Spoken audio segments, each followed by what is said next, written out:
Depois de ter cortado rente o pau e os culhões, ele faz uma buceta no moço com uma máquina de ferro em brasa que abre um buraco e o cauteriza logo. Ele o fode nessa abertura e estrangula-o com as próprias mãos enquanto esporra.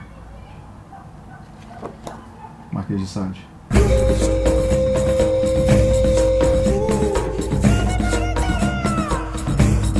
Vamos fazer um vídeo rapidinho só para discutir a questão da censura do Mein Kampf. Como vocês devem saber, na última sexta-feira, o Ministério Público do Rio de Janeiro pediu a censura e o recolhimento dos exemplares disponíveis do livro Manifesto de Adolf Hitler, publicados e comercializados aqui no Brasil. Pela lei do direito autoral, depois de 70 anos, a obra cai em domínio público, se não tiver herdeiros, né? Se não tiver herdeiros para renovar o copyright, que é uma coisa que na história lá dos copyrights começou, esse precedente abriu com o Walt Disney, né? Mas como o Hitler não tinha herdeiro nenhum, acabou ficando aberto em domínio público e já começou a ficar muito preocupante a questão ética de se republicar ou não republicar o Mein Kampf. Parece que lá na Alemanha mesmo o livro nunca mais foi publicado depois de 1945, mas até então era um best-seller dos mais presenteados e vendidos e dado para as famílias ou para as crianças, dado como presente de casamento, de batizado, as crianças estudavam na escola e coisas do tipo. Então, obviamente, para os alemães, essa discussão não se aplica para eles, o livro vai continuar censurado por razões sentimentais. Imagino que, sei lá, em Israel, por exemplo, a gente não pode nem tocar Richard Wagner, também não deve chegar lá. Mas aqui no Brasil acho que a gente pode discutir isso com uma certa liberdade pelo fato do distanciamento, tanto geográfico quanto político, dessa história toda. E bom, vamos deixar claro para começo de conversa que todo mundo sabe o horror que foi o nazismo, todo mundo sabe a figura monstruosa que foi Adolf Hitler, principalmente para o povo judeu, e que é até inimaginável a gente tentar conceber numericamente as vítimas do Holocausto promovido por ele. Isso é... Você não consegue nem pensar aqui que é 6 milhões de pessoas. Para você, tipo um show do Pearl Jam e a população do Uruguai, cara, não tem tanta diferença assim, porque isso é muita gente, você não consegue imaginar. Então, assim, deixando isso bem claro, deixando claro que Adolf Hitler é um monstro mesmo, que o nazismo é errado, o nazismo inclusive é crime, né? Para quem não sabe, né? O nazismo é crime e por essa razão talvez poderia vir uma via, né, de brecha para censurar o Mein Kampf, né? E também, vamos deixar claro que eu também não sou jurista, não vamos entrar no mérito de liberdade de informação e liberdade de expressão, que é mais caro tanto aos americanos do que a gente. A gente sabe que o Ministério Público do Rio de Janeiro negou essa ideia de liberdade de informação como desculpa para publicar o Mein Kampf, tá? Então assim, primeiro a gente tem que pensar, bom, a gente vai censurar o Mein Kampf pela literatura dele ou pela pessoa que o escreveu. A gente tem outros paralelos. Esse livro que eu li na minha abertura, que é do Marquês de Sade, O Cento Vezes de Sodoma, é um livro horroroso, é um livro que prega coisas tão horríveis quanto o antissemitismo, quanto o racismo. Ele prega, sei lá, assassinato e estupro de crianças. Mas está aqui, está sendo publicado pela Iluminuras, é uma obra de ficção, mas o Marquês de Sade foi preso umas dezenas de vezes aí, acusado de matar 2 prostitutas, pelo menos, que eu sei, eu não sei da história das outras prisões dele. Ele está sendo publicado, mas o Marquês de Sade é um cara que não matou 6 milhões de pessoas. Agora o Hitler não. O Hitler foi um cara que viveu à altura daquilo que ele escreveu, e acho que é isso que é o que choca e preocupa as pessoas na publicação do livro dele. Se a gente for pensar em censurar o Mein Kampf pelo que o Hitler foi, não vou dizer que a coisa faça muito sentido, porque a história do Hitler é uma das histórias mais esmiuçadas da história contemporânea, tá? Eu acho que depois do Império Romano, acho que ninguém estudou tanto os movimentos de guerra quanto estudaram o nazismo. Acho que tem pelo menos aí uns 200 livros todo ano sobre o nazismo. Tem canal de TV a cabo que só se sustenta por causa disso. Basicamente, o que é o History Channel sem a semana do nazismo? Que acontece toda semana. Que é tipo aniversário de supermercados, e dia do beijo, e superlua. Acontece toda semana no History Channel. Tentar bloquear o que o Hitler foi, as ideias dele, isso acho que está fora de questão pelo excesso de material já produzido sobre ele. Censurar o Mein Kampf pela literatura também não faz sentido, porque daí estamos falando de literatura, seja ela ficcional ou não ficcional, e isso abriria precedentes perigosos para se proibir coisas como né, o Marquês de Sade, para censurar outras obras que se considerem tão vis quanto. Se a gente for pensar em censurar o Mein Kampf pelo manifesto político que ele é, com a preocupação de que isso faça o movimento neonazista ganhar força aqui no Brasil, de alguma razão, a gente vai estar deixando o Estado regular a porta de entrada para censurar outras doutrinas que, embora não sejam ilegais ainda, podem vir a cair na ilegalidade por obras como, sei lá, por exemplo, o Manifesto do Partido Comunista,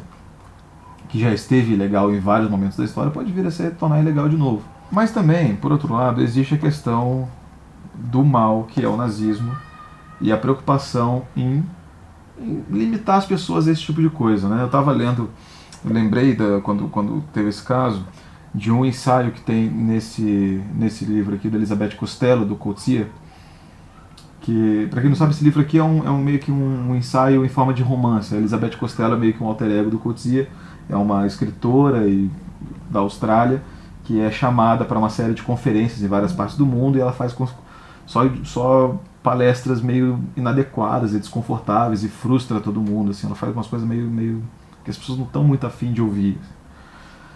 E tem um capítulo em que ela está se preparando para dar uma palestra em Amsterdã e tem um escritor que ela está lendo, que é um escritor inglês chamado Paul West, que escreveu sobre o executor de Hitler, que matou os conspiradores lá da conspiração de 44.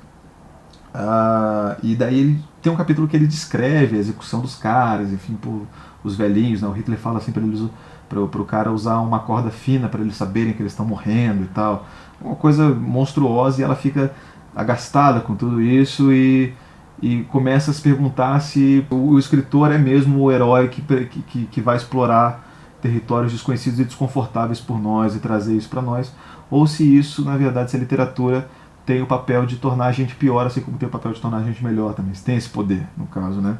Não pior assim de deixar a gente mal fisicamente, mas pior no sentido de fazer a gente mais insensível e mais impregnado desse mal. E lá pelo final do capítulo em que ela fala disso, ela tem um insight dizendo que ela, como defensora do direito animal e da ética animal, ela nunca teve nenhum pudor em esfregar na cara das pessoas as descrições minuciosas dos abatimentos dos bois e das galinhas, dos abatedouros e tal, e como isso era importante para sensibilizar as pessoas da crueldade com os animais, enfim, da questão da carne e tudo isso, que são coisas prementes na literatura do Coetzee, não nos seus romances, mas nos ensaios que ele escreve. Por aí a gente pode ver que, sim, por um lado, as pessoas podem, sei lá, lerem o Mein Kampf e se tornarem pessoas piores e tal, porque não é difícil você entender, principalmente hoje, que a gente está vivendo uma época de neoconservadorismo e bolsomito da vida e etc., que a gente está vivendo numa época que é muito propensa a surgir líderes como o Hitler da vida. A gente está passando por uma recessão econômica muito grave, a gente está passando por um momento de descrença política gigante,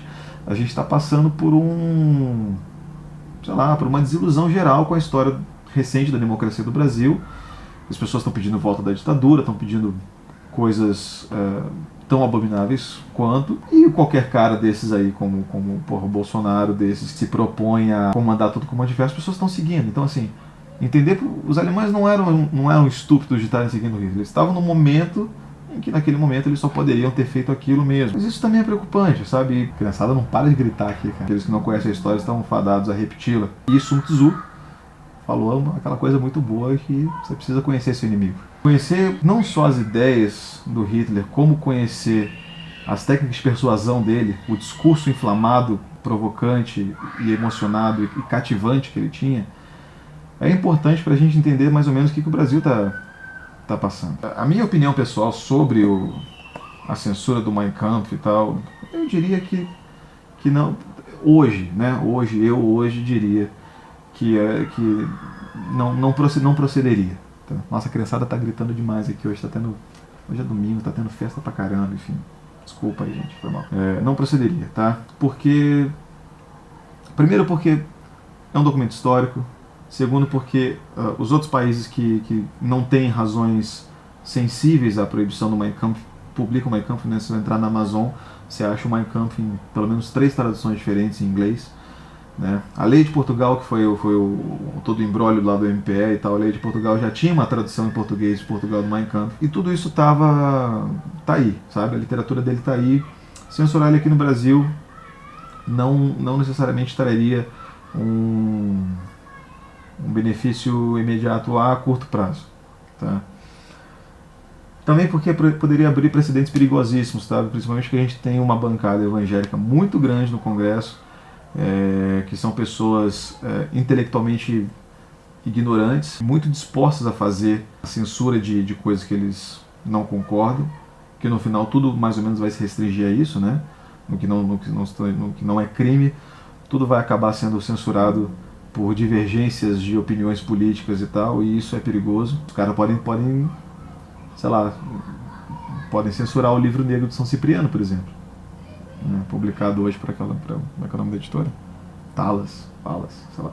Tá publicado, então você entra lá na Cultura, você pode comprar um livro de magia negra sinistraço para aprender altos feitiços, altas paradas lá. Você pode fazer isso hoje. No futuro, talvez não que você vai fazer magia negra, mas enfim, você ter acesso a esse tipo de livro, de obra. Eles podem acabar proibindo uma série de coisas, podem proibir os livros comunistas, podem proibir outras coisas. E por último, censurar o Mein Kampf seria, na verdade, o menor dos problemas, porque pelo tanto de obra publicada sobre o Hitler já. Né?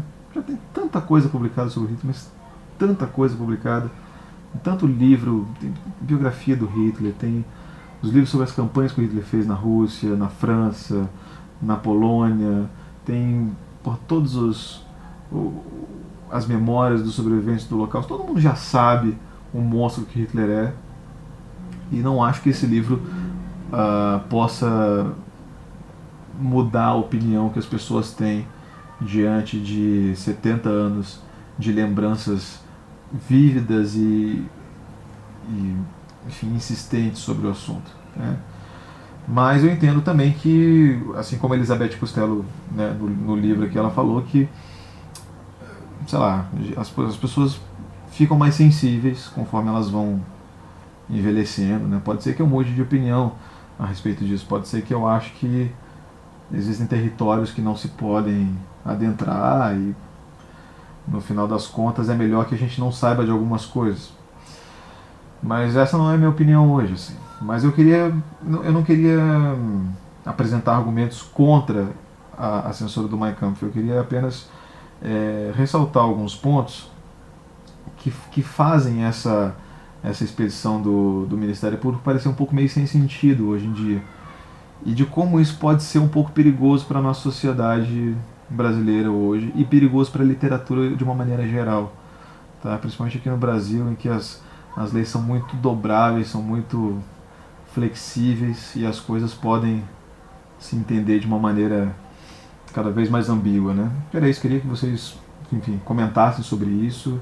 E por favor, se for comentar, tipo, não comecem comentando dizendo que eu sou a favor do Hitler ou do Mein Kampf. Pelo amor de Deus, vão todo mundo no cu se vocês acharem isso, tá? E é isso aí, comentem aí e vamos discutir sobre isso, porque esse é um momento crucial no nosso debate sobre a censura, e no final tudo se resume a isso, né? A censura do Estado sobre o que é publicado ou sobre o que não é publicado. Vamos discutir sobre isso, porque isso não pode ficar de fora do nosso mundo e desse espaço de literatura que a gente tem aqui para conversar sobre isso mesmo. Beleza? Se inscreve aí no canal, dá joinha, comenta aí, beleza? Beleza? Falou? Falou.